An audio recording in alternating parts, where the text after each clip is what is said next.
Hello दोस्तों, तो कैसे हो आप लोग। आज की इस वीडियो में मैं आपको जापान के मुतालिक चंद अहम फैक्ट्स बताने वाला हूं, तो आपने इस वीडियो को एंड तक जरूर देखना है। तो स्टार्ट करते हैं। फैक्ट नंबर 1, नाकीजुमो मात्सुरी फेस्टिवल, जिसको क्राइंग बेबी सुमो फेस्टिवल भी कहते हैं। तो इस फेस्टिवल में बेसिकली क्या होता है कि दो सुमो एक रिंग में खड़े होते हैं और उनके हाथ में बहुत छोटा सा बेबी होता है।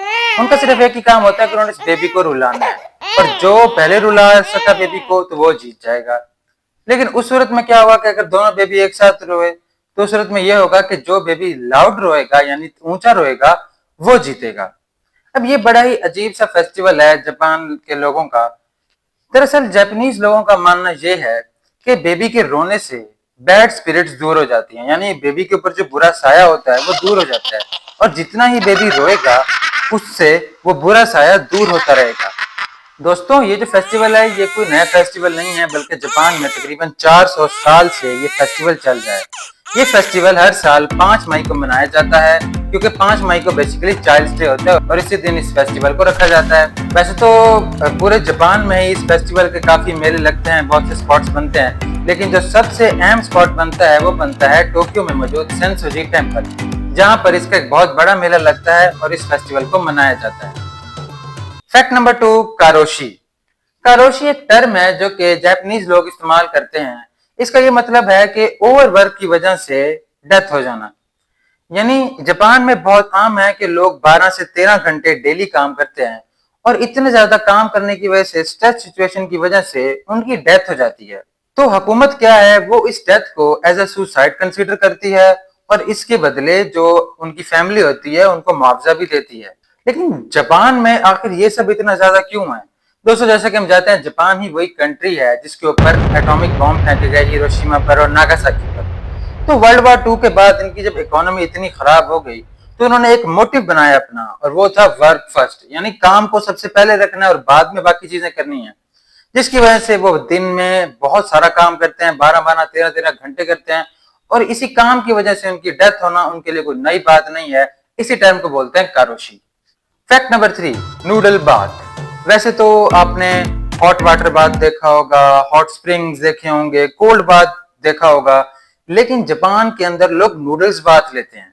यानी वो नूडल्स को हॉट वाटर के अंदर डालकर और फिर बाथ लेते हैं। वो ऐसा क्यों करते हैं? क्योंकि उनका मानना है कि ये करने से उनकी स्किन अच्छी रहेगी, उनके अंदर ब्लड का फ्लो अच्छा रहेगा। लेकिन मैं आपको बता दूं कि ये कोई बहुत ही पुराना फेस्टिवल या कोई कल्चर नहीं है इस तरह से करना, बल्कि इसकी शुरुआत सिर्फ 2007 से ही हुई है, और अब तो इसके बाकायदा अहम रिजॉर्ट बन चुके हैं, जिनमें सबसे अहम रिजॉर्ट है यूनिसन स्पा रिजॉर्ट, जहां पर बाकायदा नूडल बाथ का एहतमाम किया जाता है। फैक्ट नंबर 4 है 4। बिल्कुल सही सुना आपने। जापान में द नंबर 4 को बिल्कुल भी अच्छा नहीं समझा जाता। ऐसा क्यों है? क्योंकि जापानीज लैंग्वेज में 4 के लिए लफ्ज इस्तेमाल होता है शी, SHI शी, और यही वर्ड बेसिकली डेथ के लिए भी इस्तेमाल होता है, यानी दोनों की सेम प्रोनाउंसिएशन है। तो 4 की इस डेथ के साथ मुताबिकत की वजह से वो लोग इस 4 को बिल्कुल भी अच्छा नहीं समझते। अगर आप जापान में जाएं और वहां पर एलिवेटर में देखें तो वहां 4th फ्लोर ही नहीं होता, वो उस फ्लोर को खाली रखते हैं। इसके बाद कोई होटल है तो उसमें 4 टेबल नहीं हो सकती, एक टेबल पे 4 कुर्सियां नहीं हो सकती, 4 लोग एक साथ नहीं बैठ सकते, इवन के नंबर प्लेट पे भी 4 नहीं हो सकता। आपने किसी को गिफ्ट देना है तो उसमें 4 चीजों का पैक नहीं होना चाहिए। यानी वो इतनी ज्यादा नफरत करते हैं नंबर 4 से, क्योंकि वो रिजेम्बलेंस रखता है उनके वर्ड डेथ से। तो इसीलिए उन्होंने अब 4 को शी बुलाना ही छोड़ दिया, बल्कि इसके लिए उन्होंने एक खास लफ्ज चुन लिया जिसको कहते हैं यौन। Fact number 5, hikikomori. ये एक बड़ा ही अजीब सा कॉन्सेप्ट है जो कि वाकई मुझे भी समझ में नहीं आता।